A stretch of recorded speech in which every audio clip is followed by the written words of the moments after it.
Padre, que las palabras de tu siervo y la meditación de su corazón sean agradables delante de ti y de mucho provecho para todos, y te daremos la honra y la gloria, y lo haremos en el nombre de Jesús. Amén. Y amén. Que la Biblia contiene 4 evangelios, eso lo sabe hasta el gato. Pero ¿conoce usted el 5º evangelio? Es probable que usted lo haya leído sin darse cuenta que se trataba del 5º evangelio, porque ese nombre no es oficial. Alguien, no sé quién, yo lo escuché una vez, me gustaría darle crédito al individuo, pero he perdido el rastro de quién fue el originador de esa frase, pero el nombre oficial del libro se lo voy a dar enseguida, pero la persona que le llamó así el 5º evangelio tenía sobradas razones para hacerlo. Porque este 5º evangelio, al igual que los otros 4, trata acerca de la encarnación de Jesús, la vida, los sufrimientos, la muerte y resurrección del Cristo, del Mesías. Pero sorpréndase usted, mientras que los otros 4 evangelistas compusieron sus evangelios después de los hechos,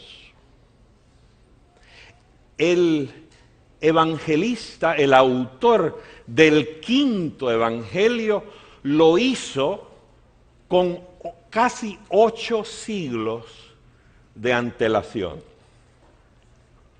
Antes de los eventos, casi 750 y tantos años antes de que lo acontecido y narrado en los evangelios, los 4, él ya se anticipó proféticamente a los hechos.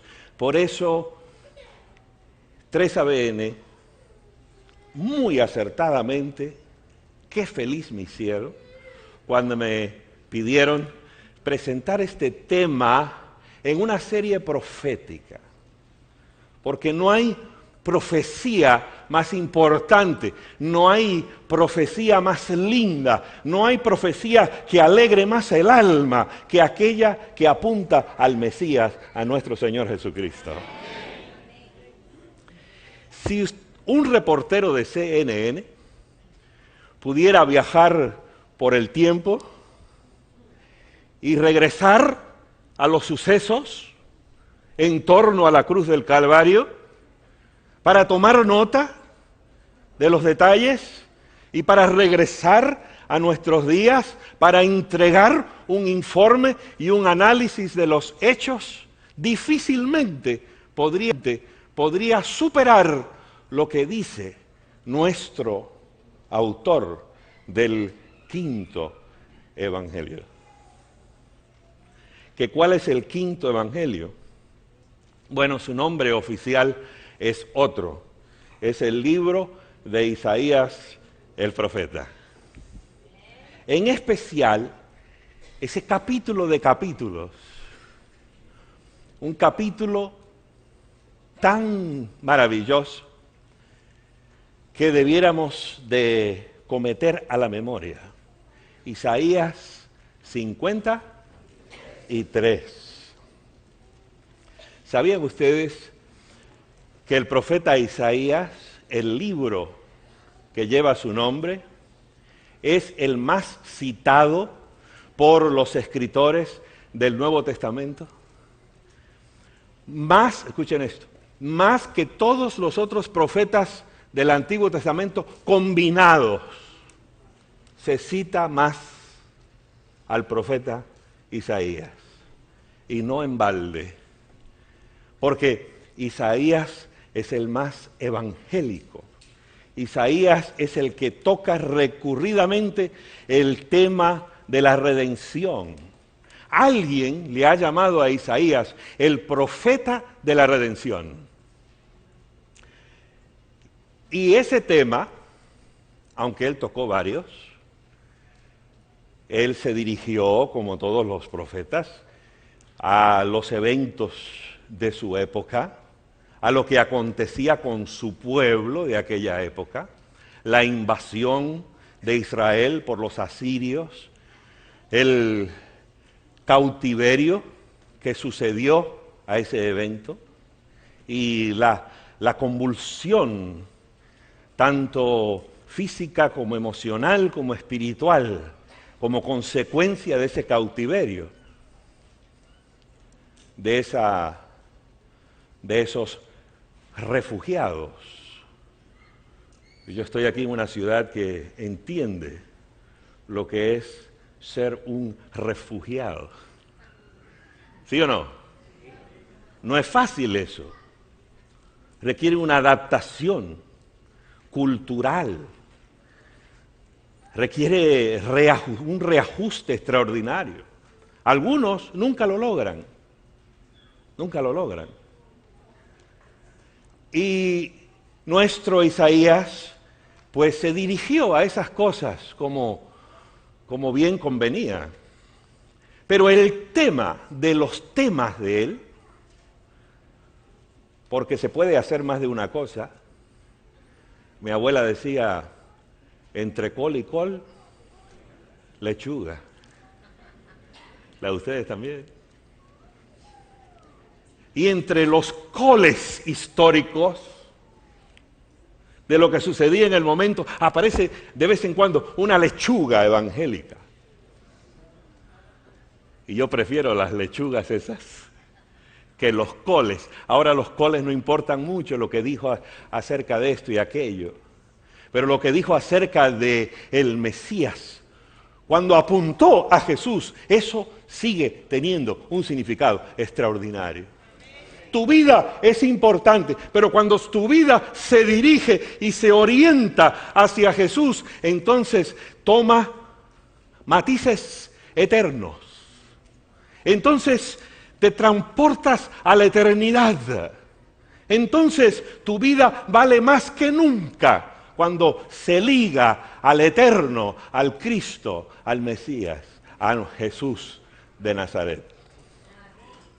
Y ese tema de la redención aparece desde el comienzo en Isaías. Hay un versículo que ha llegado a ser muy famoso entre los creyentes, que se encuentra en el capítulo 1, versículo 18. Ya lo están computando en la mente, ¿verdad?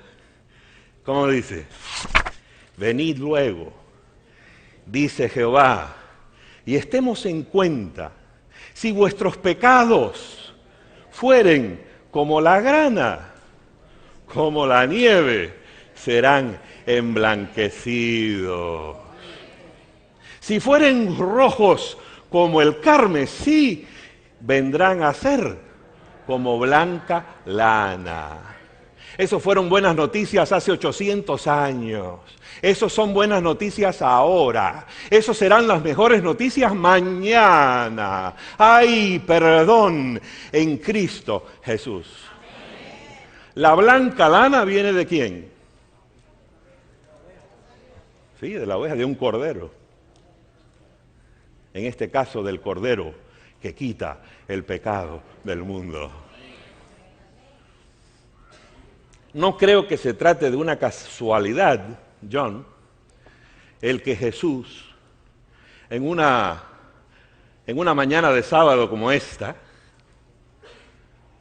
cuando se le dio a escoger una lectura bíblica, escogió leer ¿de quién? De Isaías, del quinto evangelio. Y allá en aquella sinagoga de Nazaret, que lo tenían a él como el chavalillo aquel que había crecido allí, como alguien sin importancia. Pero recuerdan ustedes lo que declaró Jesús después de haber tenido su lectura. se encuentra en Lucas 4, versículo 21. Jesús dijo, hoy se ha cumplido esta escritura delante de vosotros. Tampoco es casualidad que antes de que se escribiera ni el primero de los 4 evangelios, aquel eunuco etíope que andaba en su carroza estaba leyendo un trozo de las Escrituras. ¿Qué estaba leyendo? ¿Ustedes estaban allí? Ah, no saben, sí. Sí, estaba leyendo, dice el pasaje del libro de los Hechos, estaba leyendo del 5.º evangelio. Estaba leyendo Isaías 53. Miren, noten.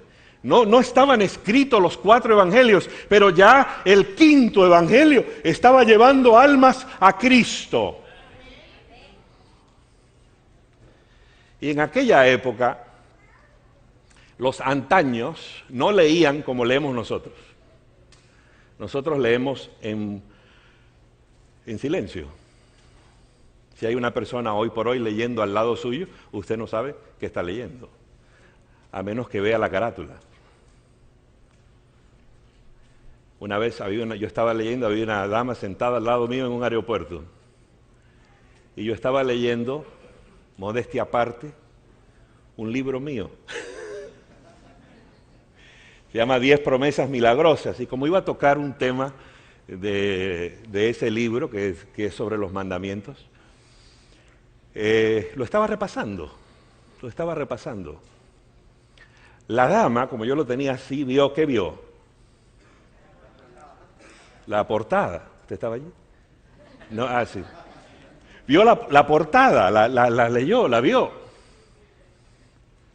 Y me dijo, ay, mira, John, me dijo, cómo me gusta ese título. 10 promesas milagrosas. ¿Dónde consiguió usted ese libro? Le dije, ¿mi libro? Le dije, no, usted está equivocada. Este libro es suyo. Y se lo di. Ay, ¿de veras que me lo va a regalar? Sí, con el mayor de los gustos. ¿Y quién es usted? Y cuando le dije mi nombre y lo vio allí, ay, si usted es el fírmemelo y dedíquemelo. Se lo dediqué. Pero en aquella época la gente leía en voz alta. Por eso Felipe supo lo que leía el etíope. Por eso cuando Jesús escribió en aquel polvo en torno a aquella mujer condenada por la gente, Jesús empezó a escribir ahí los pecados de los circunstantes. ¿Y qué hacían? Lo leían en voz alta y empezaron antes de que lean mi nombre, yo me voy. Sí, pues. Ahora bien, hagamos como Felipe y hagamos como el etíope, porque esto vale la pena. ¿Qué pasó con el etíope de paso? ¿Cuál fue el efecto que surtió la lectura de Isaías 53, explicada por el Espíritu Santo y Felipe? El hombre se convirtió, vio allí retratada en las páginas de ese capítulo glorioso, halló a su Mesías. Yo quisiera que en los minutos que quedan en esta mañana, algún televidente, alguien acá, se encuentre con su Mesías. Vamos a empezar a estudiar. Lo primero que debemos notar de Isaías 53 es que Isaías 53 no empieza en Isaías 53.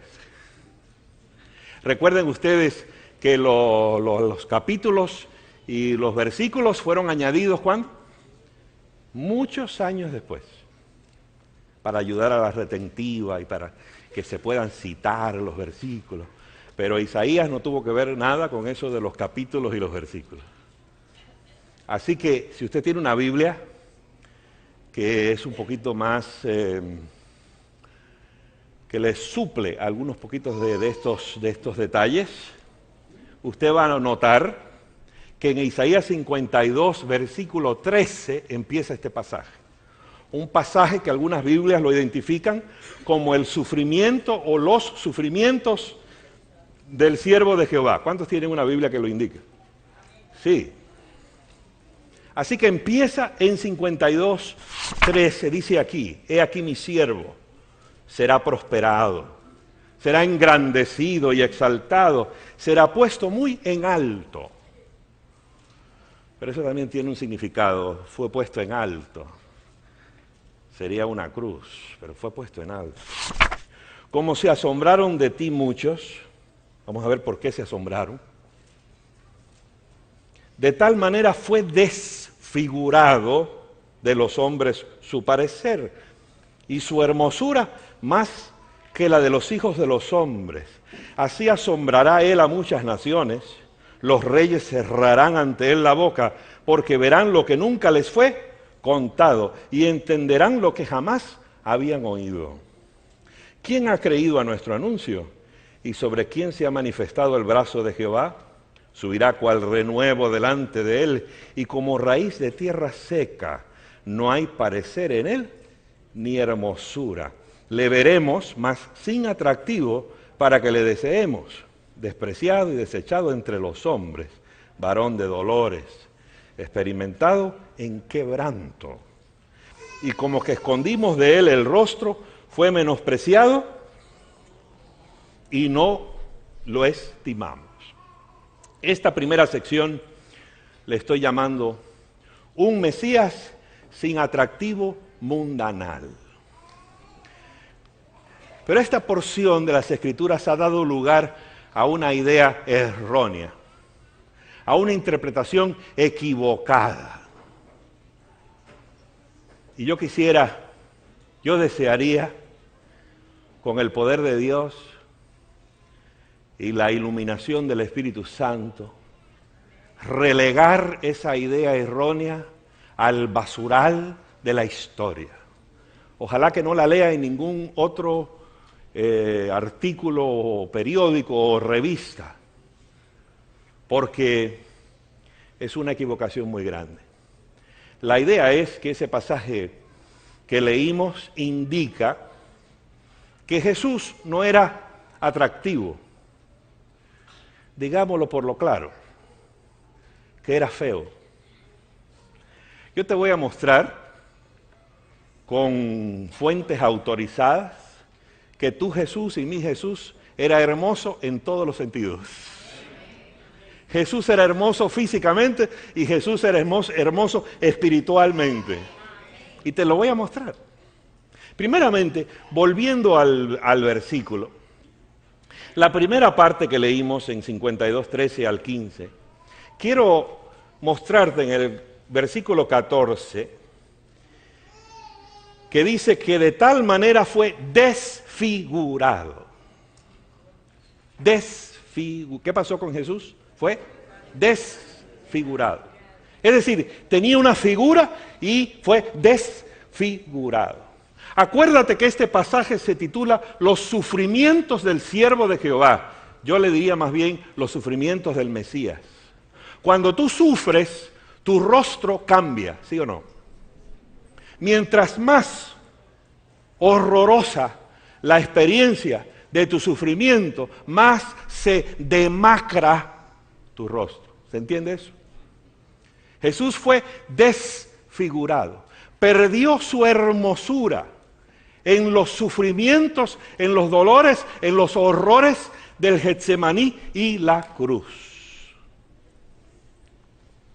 Además, en el capítulo 53, los otros versículos que leímos recién, dice que no hay parecer en él ni hermosura, le veremos, mas sin atractivo para que le deseemos. Eso tiene otro significado, los dos son correctos. Significa que el Mesías sufriente no tenía atractivo para la gente que quería otro tipo de Mesías. Ellos querían un Mesías napoleónico. Ellos querían un Mesías que llegara y derrocara el yugo romano. Ellos querían un Mesías triunfante, ellos querían un Mesías militarista, ellos querían un Mesías que le devolviera a Israel la gloria que tuvo en la época davídica y salomónica, y más aún allá. Porque los creyentes de aquella época confundían la primera venida de Cristo con la segunda. La juntaban en una mezcolanza. Aquí conviene el consejo de mi abuela. Decía, juntos pero no. Ah, la de ustedes también. Juntos pero no revueltos. Lo que dice la Biblia sobre la primera venida de Cristo es una cosa. Lo que dice la Biblia sobre la segunda venida de Cristo es otra cosa muy diferente. Y este pasaje, el quinto evangelio, trata acerca principalmente, aunque hay unos versículos al final que veremos, que se remontan a la eternidad, pero principalmente trata sobre lo acontecido con Cristo en su primera venida. Pero como esto es tan importante, yo no lo quiero dejar a mi opinión, John. Yo quiero citar gente más sabia que yo. ¿Sí me permiten? No desayunaron, parecen. ¿Sí? ¿Qué les parece si cito el deseado de todas las gentes? No se ofende nadie. Para mí es la biografía fuera de los 5 evangelios. Es la biografía más maravillosa que hay de Jesús, ¿no creen ustedes? En la página 34 del deseado de todas las gentes dice, su organismo físico, hablando de Jesús, no era afeado por defecto alguno.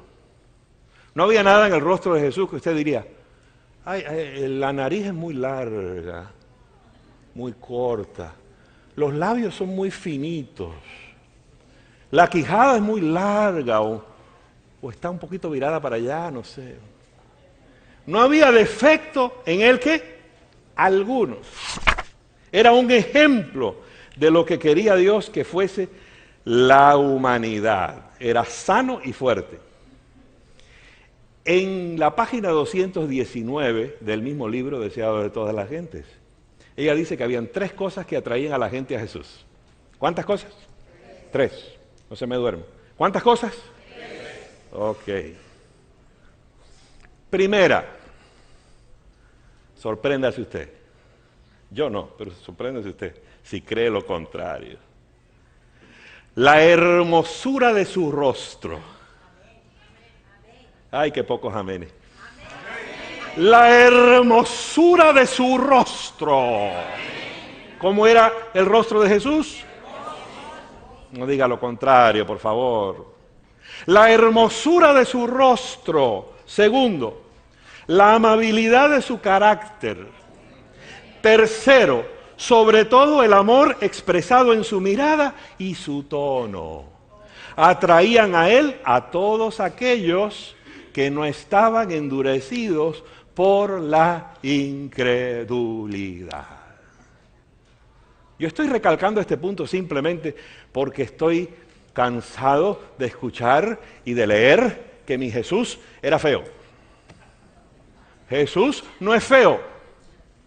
La hermosura de su rostro era una de las cosas que atraían a la gente a él.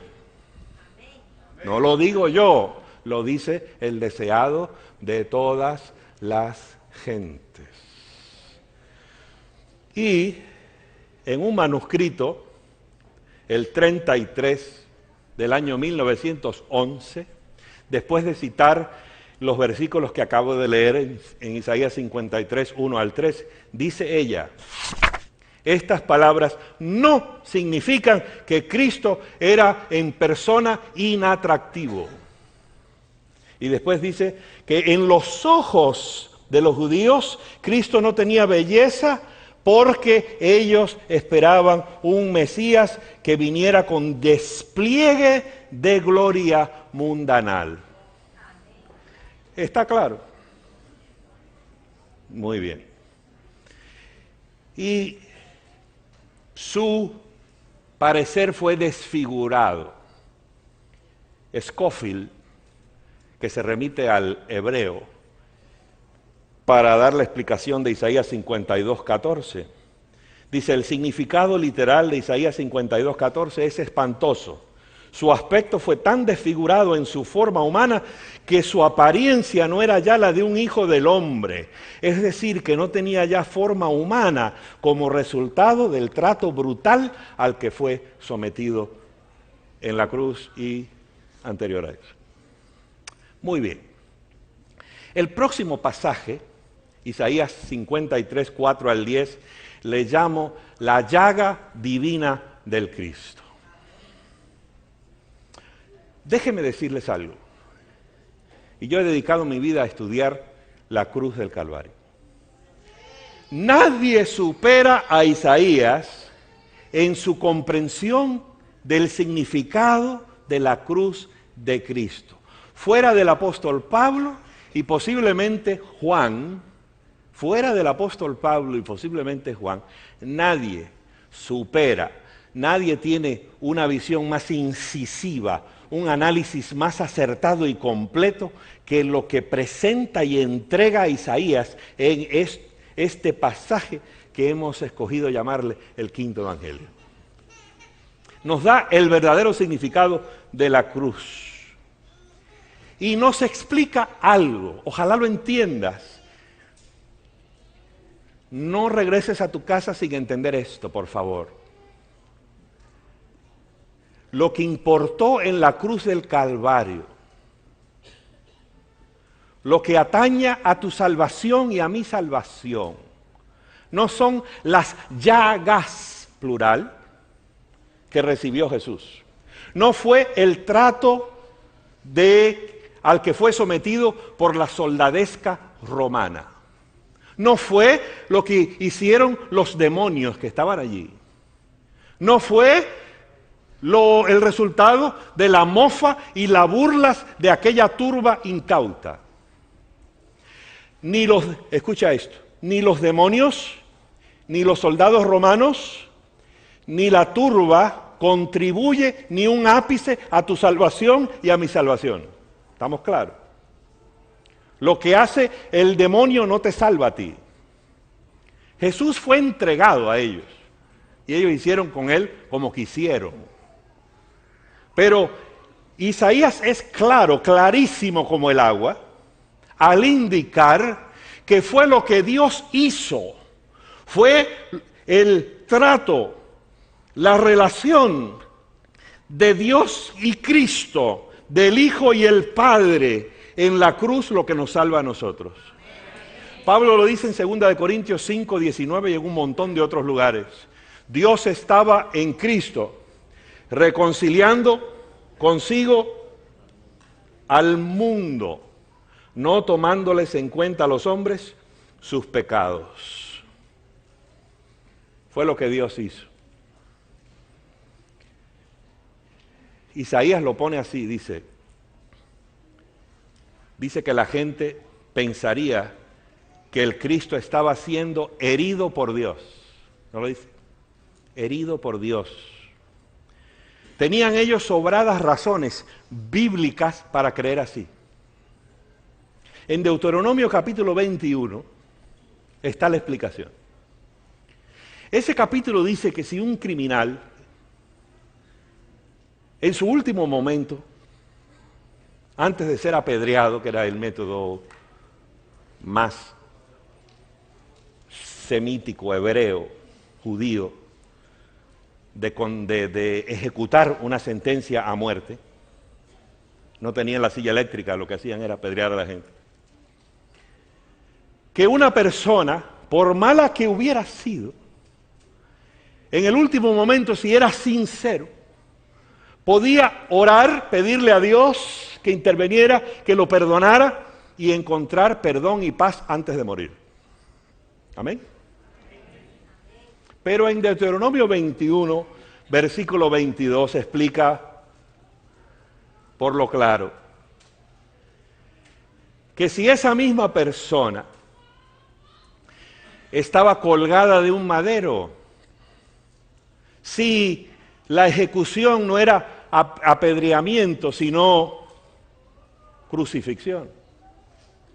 Entonces esa persona no tenía esperanza alguna.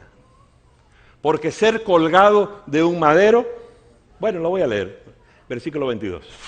Si alguno hubiere cometido algún crimen digno de muerte y lo hiciereis morir y lo colgareis de un madero, no dejaréis que su cuerpo pase la noche sobre el madero, porque maldito por Dios. ¿Quién maldecía? Dios, no los demonios. Maldito por Dios todo aquel que es colgado de un madero. Ahora ustedes entienden por qué la turba aquella, lectora de las escrituras del Antiguo Testamento, por qué ellos reaccionaron como reaccionaban, porque ellos tenían evidencia bíblica de que Jesús estaba haciendo ¿qué? Maldito por Dios. Lo tuvieron por herido de Dios y abatido.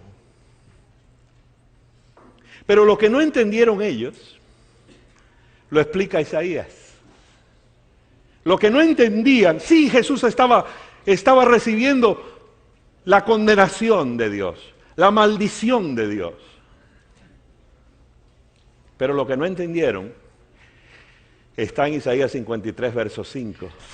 Mas él herido fue por nuestras rebeliones, molido por nuestros pecados. El castigo de nuestra paz fue sobre él. Y por su llaga, singular, la llaga divina, por su llaga, no las llagas. Ahí se equivoca la película de Gibson, donde da la impresión que todo ese maltrato fue lo que nos salvó a nosotros. No. El mismo deseado de toda la gente que cité anteriormente dice que Jesús casi ni sentía el dolor físico. Porque el dolor de la llaga fue tan grande, el dolor de pasar por aquel desamparo divino, el dolor de verse por primera vez en su sagrada y eternal historia, separado y desamparado por su Padre. Amigo, amiga que me escuchas por televisión y tú aquí, yo te puedo decir con una certeza extraordinaria que tú nunca, escúchame bien querido, querida, tú nunca vas a ser desamparado por Dios. Tú nunca, te puedes sentir, a veces nos sentimos desamparados, porque no sentimos a Dios. En tu noche negra, en tu noche oscura, no sientes a Dios, pero es un sentimiento, te lo aseguro, es un sentimiento nada más. Cuando Jesús dijo, Dios mío, ¿por qué me has desamparado? No era un sentimiento, era una horrorosa e infernal realidad. Porque el Padre tuvo que tratarlo como el peor de los pecadores. Por eso dice que con todo eso Jehová cargó en él, versículo 6, el pecado de todos nosotros. Aunque dice en el versículo 9 que nunca hizo él maldad, ni hubo engaño en su boca. Él era el inocente de los inocentes. Nunca hubo engaño en su boca y fue tratado como el peor de los criminales. Pero eso significa, querido, querida, lo repito, lo reitero, la repetición es la madre de la enseñanza. Te lo digo de nuevo para que te entre.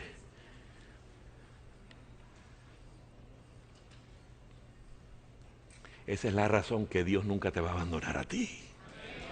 Esa es la razón que Cristo te puede decir, se lo dijo a los discípulos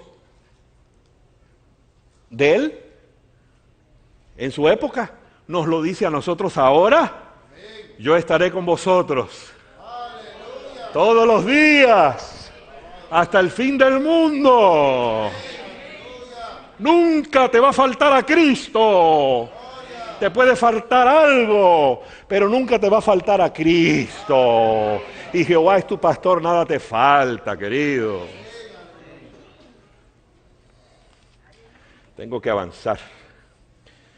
La tercera parte de este pasaje yo le llamo salvación o salud integral. Integral, John, porque es espiritual y física y emocional.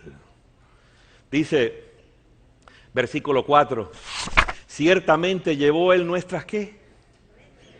Enfermedades.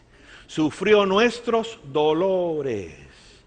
El castigo de nuestra paz, versículo 5, fue sobre él y por su llaga fuimos nosotros curados. La palabra en el original es shalomenu. Viene de shalom. Shalom significa ¿qué? Nosotros en español tenemos una ventaja muy grande sobre los anglos. En muchos sentidos, pero en este en particular. Porque nosotros podemos entender esto. Porque ellos cuando se saludan, no usan el término salud. Porque en nuestra tierra original, la España, de donde era mi abuela, esa España, allá había muchos judíos y muchos moros. ¿Sí o no? Y un moro le decía a usted, asalem. Y un judío le decía, shalom. Y de ahí viene nuestro saludo. Nos saludamos. Viene de salud, que viene de shalom. ¿Se entiende? Así que es un saludo, pero es mucho más. Estoy orando para que recuperes tu salud. Eso tiene que ver con físico, pero eso tiene que ver también con tus emociones, eso tiene también que ver con tu psíquico, eso tiene que ver también con lo espiritual, es una salud integral. Ore por mí, pastor, que tengo esta enfermedad, me dice la gente, todo el tiempo. Te digo, no, tú no tienes ninguna enfermedad. Tú piensas que tienes enfermedad y tu cuerpo te dice que tienes una enfermedad, pero es que tienes que decirle a tu cuerpo con la mente y la fe que esa enfermedad no le pertenece, porque Jesús llevó todas tus enfermedades. Y yo pongo a la gente a escribir en un libro, gracias Dios mío, usted está enfermo, le voy a dar la receta. Agarre un libro con renglones así, esas con las rayitas, ¿no?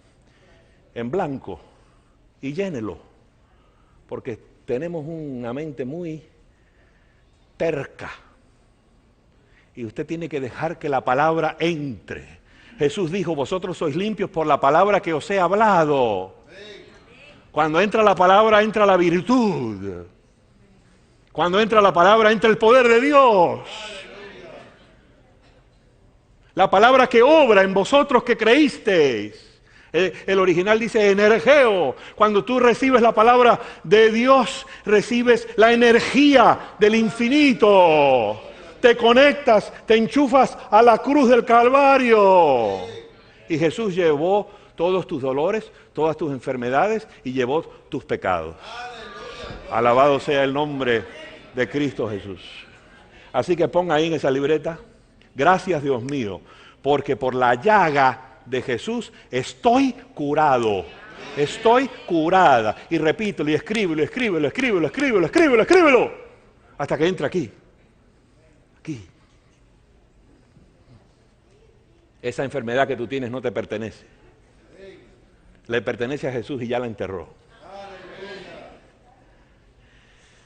Y termina la última parte. Quiero dejarme unos minutos para un relato muy interesante.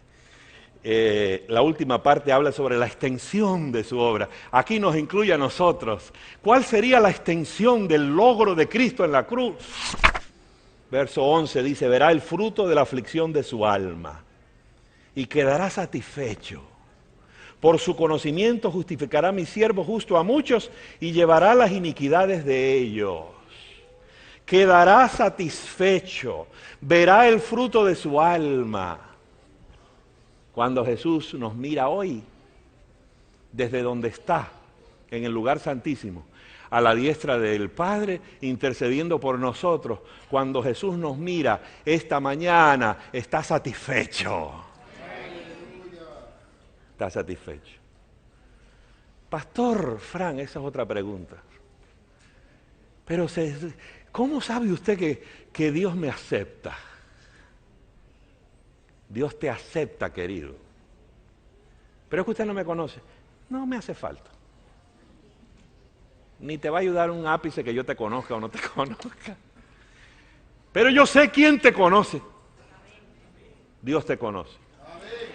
Y yo sé quién llevó todas tus enfermedades, dolores y pecados. Él se llama Cristo. Y Él está satisfecho contigo. Él fue el que hizo la compra. Y Él está satisfecho con la mercancía. Entrégale a Jesús su mercancía.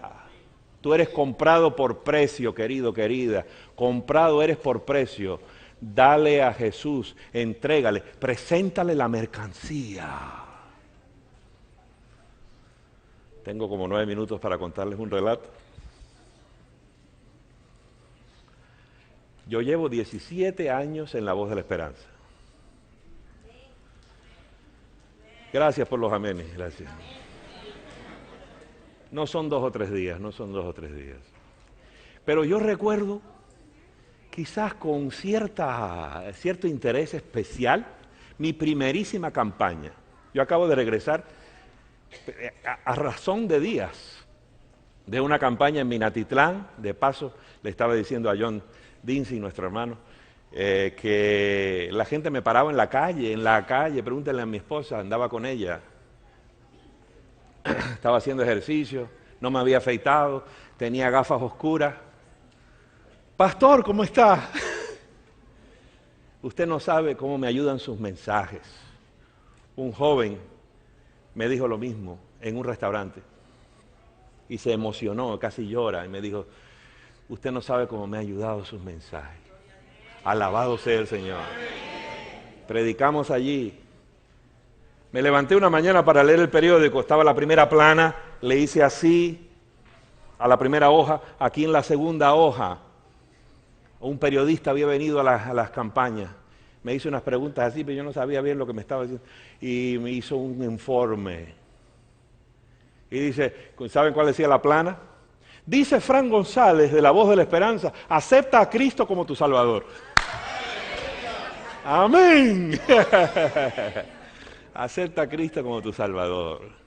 Lo dije allá, te lo digo a ti ahora.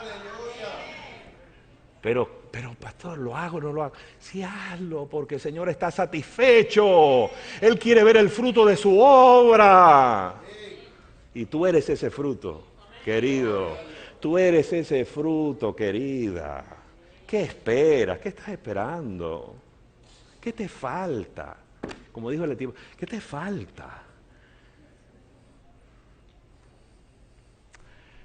Pero en esa primera, no me he olvidado, en esa primera campaña evangelística fue en Los Ángeles, un lugar muy lindo pero muy peligroso, el este de Los Ángeles. Es conocido en la nación por peligroso. Tiene mala fama porque, usted sabe, las malas lenguas a veces prosperan más que las buenas. Y las malas lenguas han hablado muy mal de ese lugar. Pero yo les puedo hablar muchas cosas buenas de ese lugar. Almas que se entregaron a Jesús en esa campaña, con tatuajes así en la cara y en los rostros, y se entregaban al Señor. Pero en la penúltima noche por ahí de las conferencias, una iglesia que tiene cupo para 2,000 personas, más o menos, 2,000, larga, más larga que ancha. Que yo quisiera ser así, más largo que ancho, pero bueno, no todo se puede. Y bien larga, larguísima. Y por el pasillo, de repente, en ese lugar peligroso, un hombre enloquecido, corriendo por el medio del pasillo, iba a mi dirección. Y yo allí, ¿qué hago? Me acordé de lo que leí de Octavio Paz, el laureado escritor y poeta mexicano. Dice, lo único que un hombre no puede hacer es rajarse, dice. una expresión mexicana.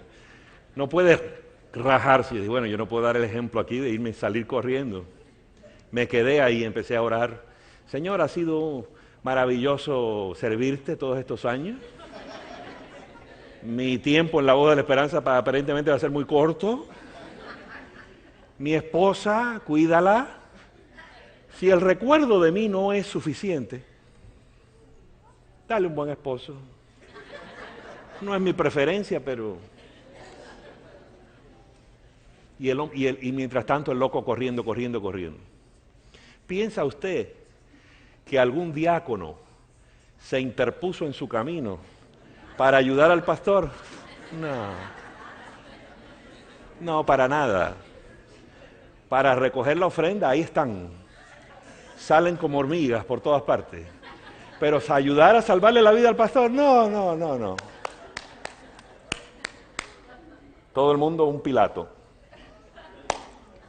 Y yo dije, aquí bueno. Saltó nuestro loco a la plataforma de un salto. ¡Pum! Y entonces lo vi, chaparrito. Yo tomé boxeo y judo en Cuba. Yo dije, bueno, con este me defiendo yo. Porque es bajito y yo soy peso completo. Y dije, yo me defiendo con este. Pero lo miré así a ver si traía algo, un arma, Además estaba así sin nada, estaba con una camisita, no se le veía nada, no tenía bultos, no tenía nada. Pero me dijo algo que hubiera sido mejor que me hubiera tirado un tiro. Me dijo, pastor, deme el púlpito, yo quiero dar mi testimonio. ¿Testimonio? Testidemonio será. Testimonio. Has venido aquí como un loco y quieres que yo te ceda el púlpito. Lo pensé, no lo dije, porque los pastores pensamos las cosas, no las podemos decir, nos mordemos la lengua. Mordí la lengua. Si yo les mostrara mi lengua, está llena de callos, de habérmela mordido muchas veces. Y entonces me dijo, pastor, usted no se acuerda de mí, ¿verdad? No, querido, la verdad, que con esa presentación tuya me desconcertaste, no, ahora mismo no. Mi computadora no funciona, no te ubico, querido, no. Pero yo no le decía nada. Y entonces, pastor, de veras que usted no me doy cuenta que usted no me conoce. Yo soy aquel hombre que vino a usted, que la dama me trajo, a que estaba jorobado. Entonces me acordé. Una dama me había traído la primera noche. Yo estaba sentado en la primera banca, ella me había traído a ese caballero. Me lo había traído así. Yo decía, ¿por qué esa dama no sienta al hombre atrás? Lo hace. Él andaba así. Tenía una joroba así, andaba así. Lento como tortuga. Pasos con morbosidad. Y por fin lo trajo, lo puso delante de mí y me dijo, pastor Frank, dígale algo. Dígale algo, pensé yo. ¿Qué le voy a decir a este pobre? Y aún si se lo digo, ¿qué poder tienen mis palabras? Pensé yo, ¿no? Pero estaba pensando. Y el silencio se hizo incómodo para la dama, y la dama me dijo, en un tono más subido, pastor Frank, dígale algo. Y yo pensé en mis adentros, querida, hay dos mujeres que me pueden hablar en ese tono. Mi madre y mi esposa, y tú no eres ninguna de las dos. Pero no se lo dije, me mordí la lengua otra vez. Y entonces yo empecé a pensar, Señor, si tú le dices algo, ¿qué diferencia? Entonces era yo diciéndole al Señor, Dios mío, dile algo.